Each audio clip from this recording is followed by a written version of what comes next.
Video ini sebenarnya saya tujukan untuk para mahasiswa bimbingan saya. Saya banyak membimbing mahasiswa di jurusan akuntansi dan jurusan sistem informasi. Karena mahasiswa saya banyak yang tingkat S1 dan S2, maka pembahasannya sekaligus tentang skripsi dan tesis. Penekanannya memang pada skripsi karena ini merupakan karya tulis pertama yang dilakukan oleh seorang mahasiswa, biasanya berbasis penelitian ya. Kalau di akademi kan biasanya hanya tugas akhir. Nah, karena mereka masih baru pertama kali menulis skripsi, maka harus paham benar bagaimana menulis skripsi yang baik. Sedangkan untuk mahasiswa yang di jenjang S2, meskipun sudah pernah menulis skripsi, tetapi mungkin perlu penyegaran kembali, seperti apa sih menulis karya tulis ilmiah. Memang penulisan karya tulis ilmiah ini mungkin sudah diajarkan di mata kuliah-mata kuliah sebelumnya ya. Misalnya ada mata kuliah Bahasa Indonesia, kalau di S1 ada mata kuliah komunikasi bisnis misalnya ya. Dan juga yang lebih penting lagi adalah adanya mata kuliah metodologi penelitian. Sedangkan untuk konten biasanya nanti ada mata kuliah statistik atau mata kuliah analisis. Di dalam video ini akan saya jelaskan tentang apa yang harus ada di dalam sebuah karya tulis ilmiah dan apa yang kira-kira tidak perlu dilakukan. Selain untuk para mahasiswa, video ini juga dapat dimanfaatkan oleh rekan-rekan dosen, terutama para pembimbing skripsi dan pembimbing tesis.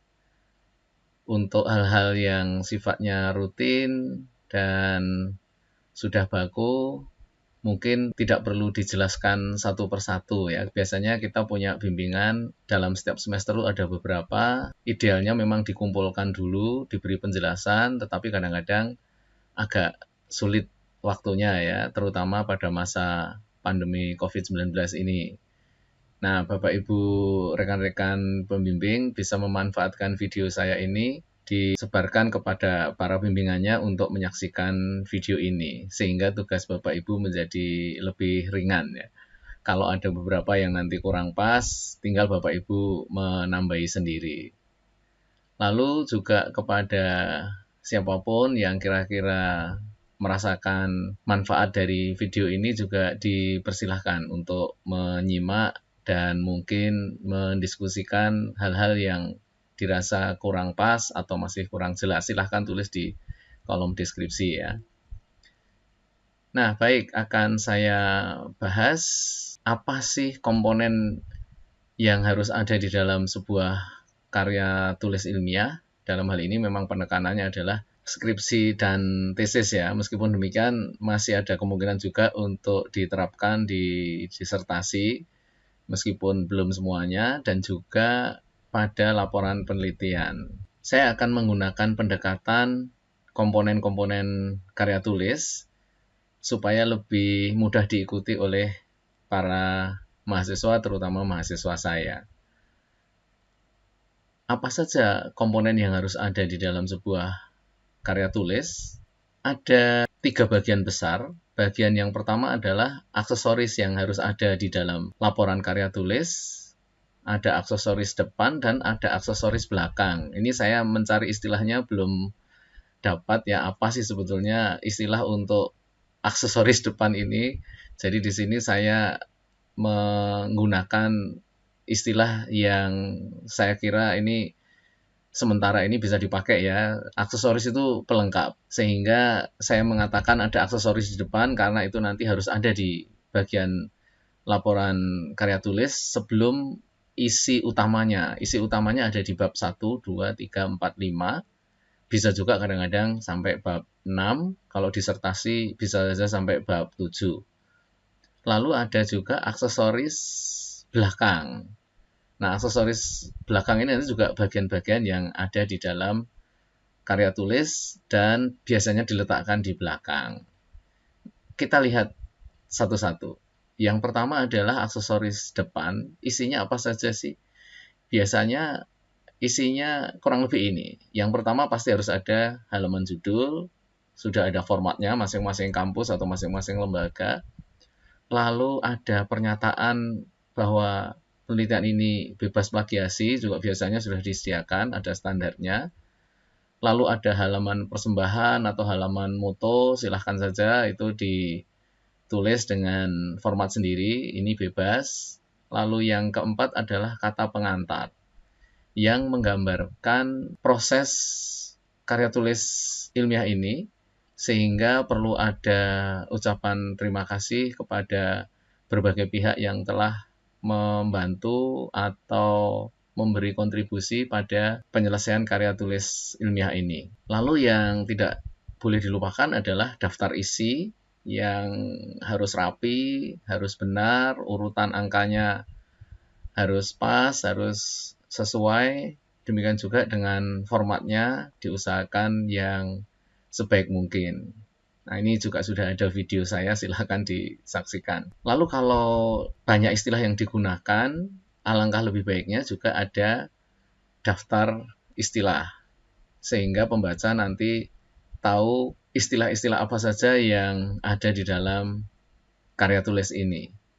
Lalu ada daftar tabel, apabila Anda menggunakan banyak tabel ya, kalau hanya 1 dan 2 mungkin tidak perlu menggunakan daftar tabel.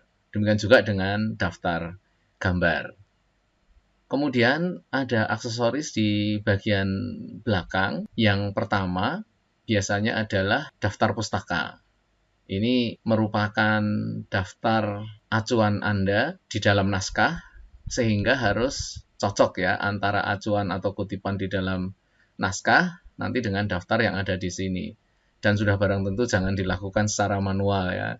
Sudah banyak aplikasinya, misalnya ada Mendeley, ada EndNote, ada Zotero, bahkan di MS Word juga sudah ada menu sendiri yaitu menu references. Jadi Anda harus menggunakan aplikasi, jangan manual. Lalu yang kedua, apabila Anda mengadakan penelitian di sebuah perusahaan, alangkah baiknya Anda mendapatkan surat izin penelitian di perusahaan atau di instansi itu. Ini perlu karena biasanya data itu ada yang bersifat rahasia. Jadi ini demi kepentingan Anda sendiri. Lalu yang ketiga, ada data yang nanti Anda peroleh. Biasanya di laporan karya tulis harus dilampirkan juga ya, supaya pembaca juga tahu ini datanya seperti apa. Lalu kalau Anda menggunakan analisis dengan program komputer, tentu harus menyertakan tampilan-tampilan yang Anda gunakan. Sedangkan di dalam naskah, sebetulnya Anda tidak perlu menampilkan apa yang ada di layar, tetapi Anda hanya mengambil data atau informasi yang diperlukan saja. Ini seringkali juga saya lihat tampilan dari aplikasi statistik langsung di-capture, langsung di copy-paste ke dalam naskah gitu ya. Padahal informasi yang diambil hanya sedikit. Nah, ini jangan dilakukan seperti itu, tapi untuk tampilan yang asli silahkan ditaruh di lampiran ya. Sedangkan di dalam naskah cukup angka-angka yang penting saja, dan kadang-kadang memang Anda harus menulis ulang.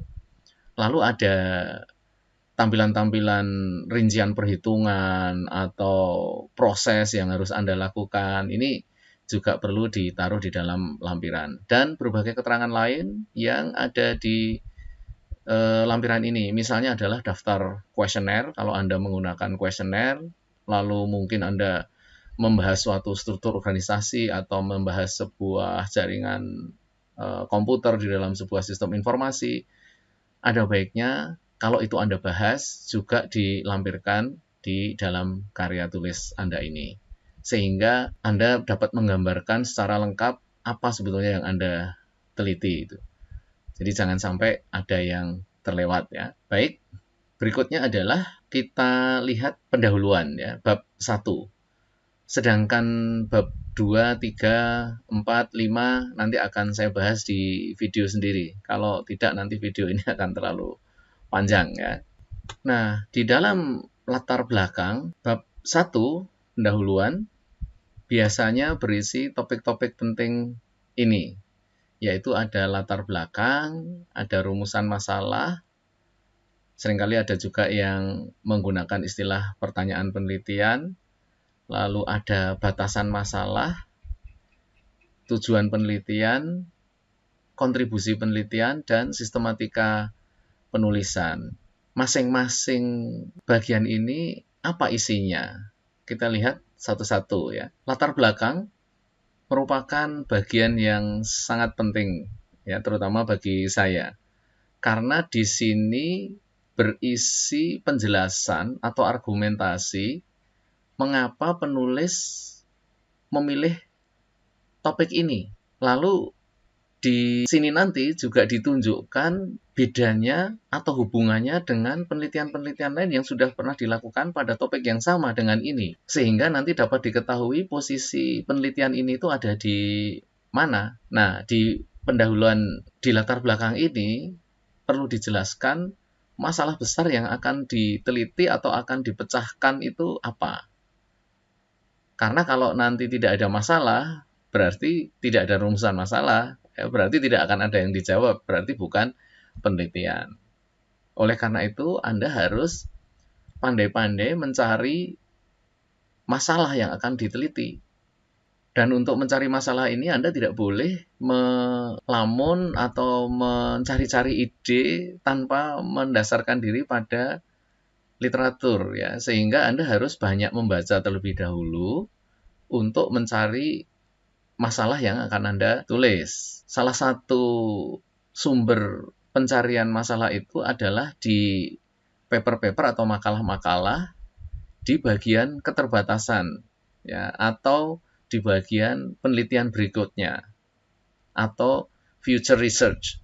Nah, Anda membaca di sana masih ada masalah yang belum terpecahkan. Nah, itu Anda bisa ambil itu ya. Lalu Anda cari referensi yang lain, masalah itu seperti apa.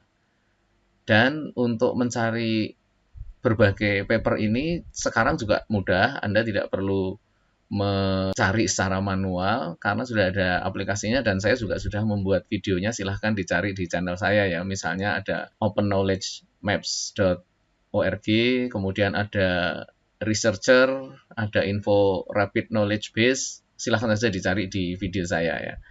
Atau saya tulis di linknya di kolom deskripsi nanti.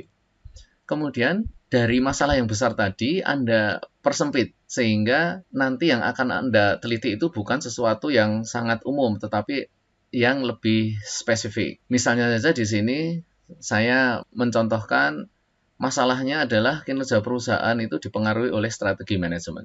Nah, nanti untuk mempersempit kita bisa memilih strategi manajemen apa? Apakah strategi manajemen yang melibatkan keuangan, atau yang melibatkan sistem informasi, atau yang melibatkan personalia, atau melibatkan pemasaran, dan seterusnya.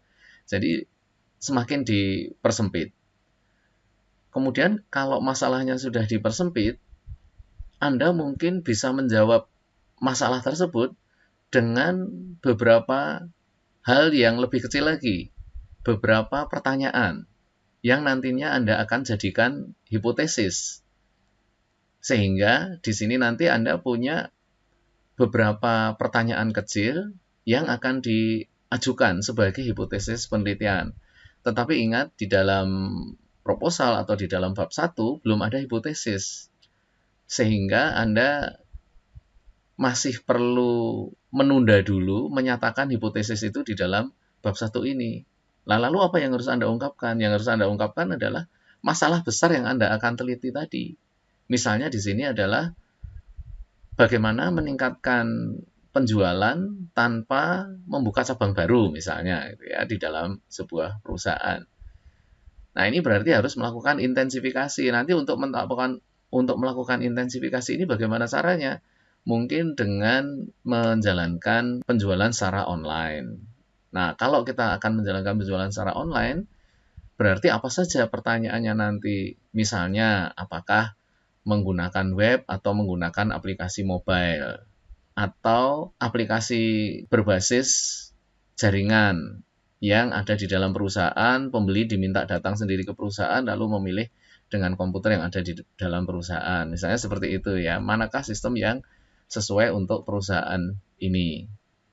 Lalu mungkin juga ada pertanyaan lain ya, apakah diperlukan unit sendiri untuk menangani penjualan secara daring ini?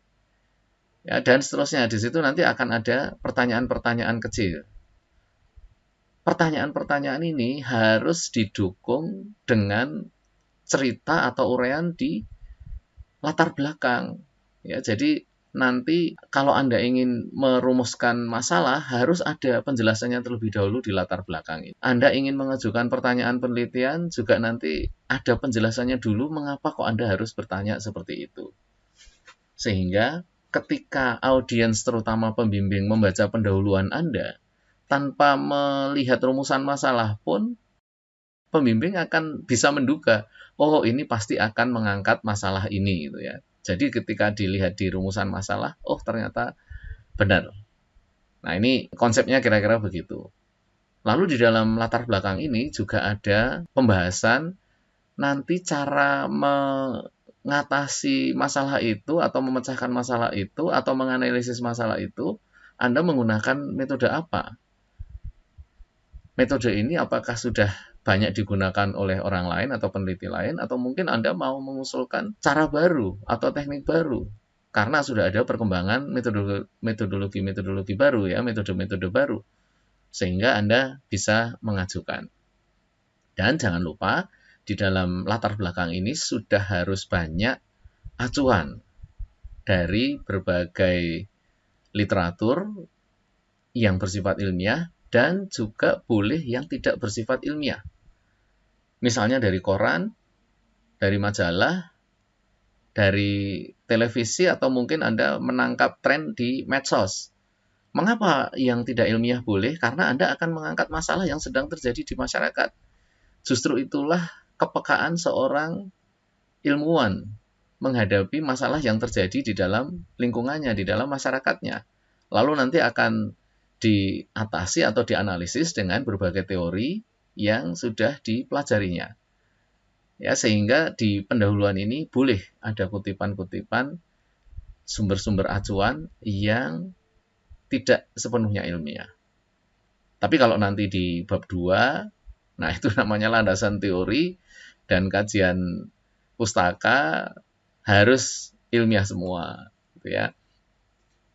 Baik, mudah-mudahan untuk latar belakang masalah sudah cukup jelas.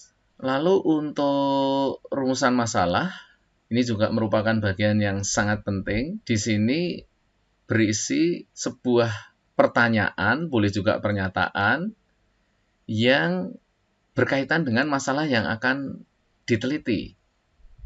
Misalnya saja, Anda akan merancang sebuah sistem informasi yang berbasis medsos. Nah, nanti rumusan masalahnya adalah penelitian ini akan merancang sistem informasi penjualan berbasis mobile dengan pendekatan medsos ya, untuk perusahaan dagang atau untuk perusahaan jasa atau untuk perusahaan yang ingin memperluas pangsa pasarnya ke luar negeri gitu ya. Atau contoh lain adalah apakah good corporate governance mempengaruhi kinerja perusahaan?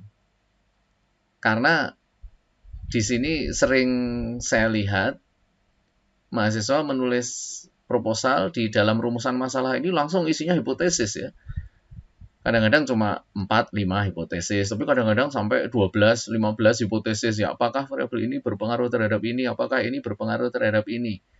Saya katakan Anda bertanya itu semua, itu akan menjawab apa gitu ya. Jadi ini bukan sekedar kumpulan pertanyaan nanti dijawab, oh ternyata ini berpengaruh, ini tidak, ini berpengaruh, ini tidak. Lah terus apa esensi dari pertanyaan-pertanyaan Anda gitu ya. Tapi kalau kita buat sebuah rumusan masalah yang besar, apakah good corporate governance ini berpengaruh kepada kinerja perusahaan? Nah, nanti jawabnya akan dirinci dengan pertanyaan-pertanyaan kecil. Ibaratnya ini Anda seperti seorang dokter yang akan mendiagnosis pasien. Dokter itu punya satu pertanyaan besar kan, apakah pasien ini sakit? Ya, maka dia ingin mengetahui apakah pasien ini sakit. Untuk mengetahui pasien ini sakit atau tidak, nanti akan dicek tensinya, akan diukur saturasi oksigen di dalam darah, kadar gulanya, asam uratnya, dan seterusnya. Kalau komponen-komponen itu nanti terjawab, lalu dapat disimpulkan, oh ternyata Anda sehat, oh ternyata Anda sakit. Begitu ya. Jadi bukan seorang dokter, saya ingin memeriksa tensi Anda, asam urat Anda, asam lemak Anda, dan seterusnya. Nah ini untuk apa? Tapi harus ada satu pertanyaan besar dulu. Nah, jadi untuk menjawab pertanyaan besar nanti akan dirinci dengan pertanyaan-pertanyaan kecil. Dan di dalam rumusan masalah ini tidak perlu lagi ada penjelasan panjang lebar. Mengapa? Karena sudah ada di pendahuluan. Jadi rumusan masalah itu adalah kesimpulan dari pendahuluan. Nah, ini adalah contohnya. Nah, ini adalah contoh rumusan masalah yang menurut saya tidak perlu. Di sini masih ada penjelasan. Dan di sini ada sudah seperti hipotesis gitu ya, karena sudah mempertanyakan apakah ini berpengaruh terhadap ini, apakah ini ada pengaruhnya terhadap variabel ini, ya ini sebetulnya itu nanti di pengembangan hipotesis ya, mengapa kok sampai ditanyakan. Alangkah lebih baik kalau rumusan masalah ini Anda ringkas menjadi seperti ini. Misalnya apakah faktor-faktor yang mempengaruhi seorang pengguna untuk memanfaatkan mobile banking sebagai sarana pembayaran transaksinya, misalnya seperti itu ya. Kalau Anda ingin merinci, silakan saja untuk menjawab masalah tersebut akan dirinci ke dalam beberapa pertanyaan berikut ini. Ini untuk membantu pembaca kira-kira nanti hipotesisnya seperti apa. Tetapi sebetulnya hipotesis ini nanti akan diuraikan di bab 2. Lalu batasan masalah ini juga perlu ditulis, yaitu apa saja yang kira-kira akan dilakukan, dibatasi sampai di mana. Misalnya saja penelitian ini akan menggunakan data selama 2 tahun, karena sudah cukup menggambarkan perkembangan kinerja perusahaan ya dari tahun pertama ke tahun kedua, itu sudah menunjukkan. Lalu katakanlah pembatasan yang lain adalah objek yang akan diteliti adalah perusahaan manufaktur yang terdaftar di BEI dalam kurun waktu 2 tahun. Ini misalnya pembatasan penelitian ya. Nanti kalau ditanya mengapa kok tidak 5 tahun, nah, tidak cukup waktu, atau untuk keperluan penelitian ini hanya diperlukan data sebanyak itu. Jangan sampai Anda menuliskan hal-hal yang tidak ingin dilakukan ya. Sebetulnya di sini adalah hal-hal yang tidak perlu dilakukan atau tidak dapat dilakukan. Hal-hal yang misalnya seringkali tidak diberi penjelasan adalah dalam penelitian ini akan dibatasi 50 perusahaan manufaktur. Loh, mengapa dibatasi 50? Karena sudah cukup. Nah, padahal ada berapa perusahaan manufaktur? Ada 200. Nah, mengapa harus dipilih 50? Itu harus ada penjelasannya. Bisa saja misalnya dipilih 50 perusahaan yang ada di dalam daftar indeks Kompas misalnya. Nah, itu boleh ya. Itu batasan penelitian. Kemudian tujuan penelitian ini juga seringkali kurang pas menurut saya. Jadi tujuan penelitian biasanya untuk mengetahui hubungan antara variabel ini dengan variabel ini. Untuk membuktikan bahwa ini berpengaruh terhadap ini. Lah, mengapa kita harus membuktikan itu berpengaruh? Untuk menjawab masalah apa? Jadi yang penting adalah masalah yang akan Anda teliti itu nanti bisa dicari solusinya. Bukan sekedar jawaban, oh ini berpengaruh, ini tidak berpengaruh ya. Jadi Anda harus melanjutkan dengan tahapan berikutnya. Kalau saya sudah tahu ini berpengaruh terhadap ini, lalu apa yang harus dikerjakan? Kalau di sini saya contohkan begini, apakah good corporate governance mempengaruhi kinerja perusahaan? Tadi lalu didukung dengan berbagai pertanyaan itu kan. Pertanyaan penelitian yang sudah saya sebutkan di depan tadi. Kalau itu ternyata terbukti, oh berarti GCG itu berpengaruh. Nah kalau berpengaruh terus mengapa? Perusahaan sebaiknya menerapkan GCG dengan sebaik-baiknya karena nanti akan mempengaruhi kinerjanya agar mencapai hasil yang lebih baik. Silahkan Anda lihat kembali tujuan penelitian Anda itu untuk apa. Coba pertanyakan, nah kalau tujuan itu sudah terbukti, terus Mengapa?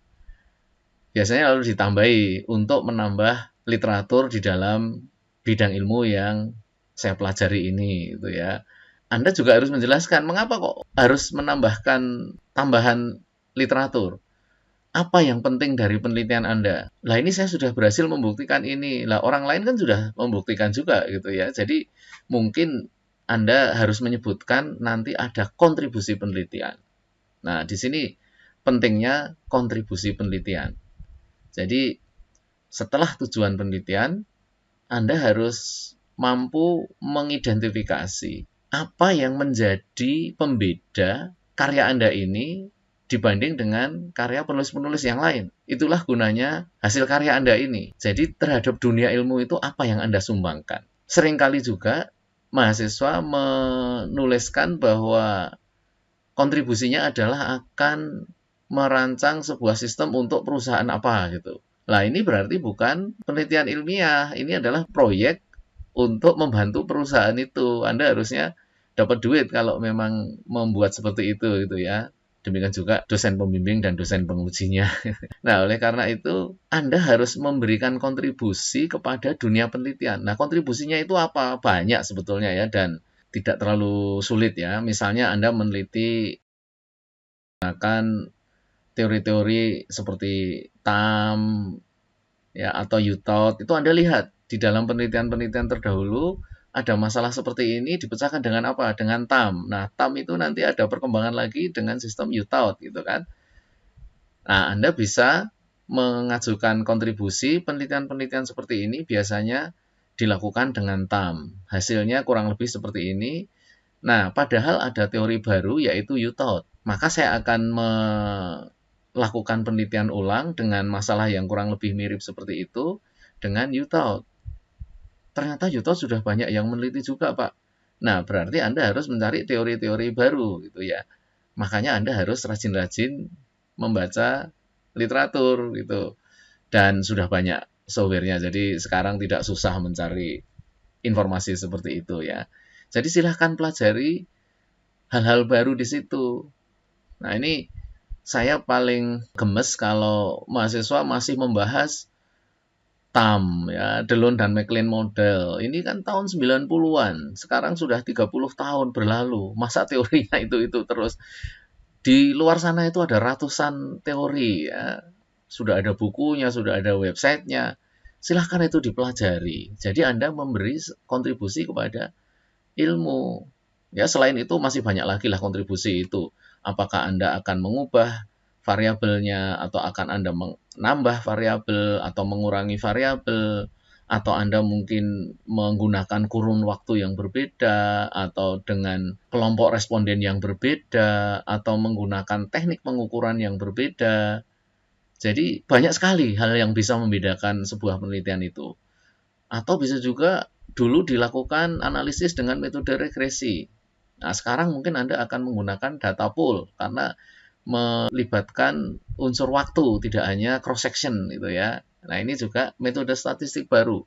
Lalu ada juga regresi yang baru, misalnya adalah regresi Midas. Regresi Midas ini tidak mengharuskan variabel dependen dan independen sama banyaknya.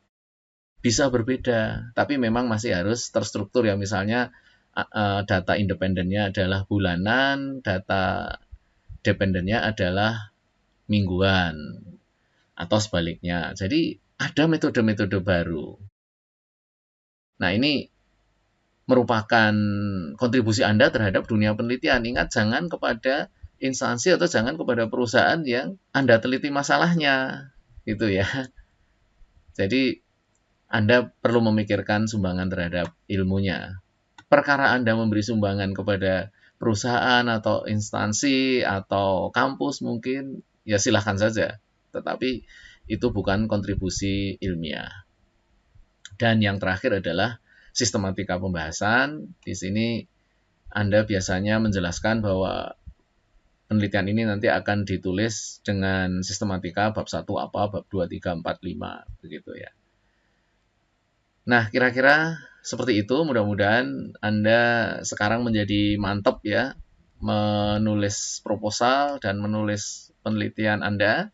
Untuk bab 1 ini Kalau Anda sudah merasa mantap, sudah merasa jelas, nanti bab 2 akan lebih ringan mengerjakannya. Bab 3 metodologi penelitian juga tidak banyak masalah. Bab 4 adalah analisis hasil, jadi realisasi dari bab 3 ya. Di dalam bab 4 itu nanti sudah disampaikan juga kesimpulan-kesimpulan dari masing-masing pertanyaan penelitian. Jadi sudah bisa diduga kesimpulan Anda nanti apa. Nah, di bab 5 Anda menuliskan kembali kesimpulan-kesimpulan yang sudah ditemukan atau dibuktikan di bab 4. Ya, itu nanti untuk pembahasan bab-bab berikutnya akan saya buatkan video tersendiri. Jadi jangan lupa untuk menyaksikan video-video saya yang lainnya ya. Baik, sampai di sini. Terima kasih. Semoga bermanfaat.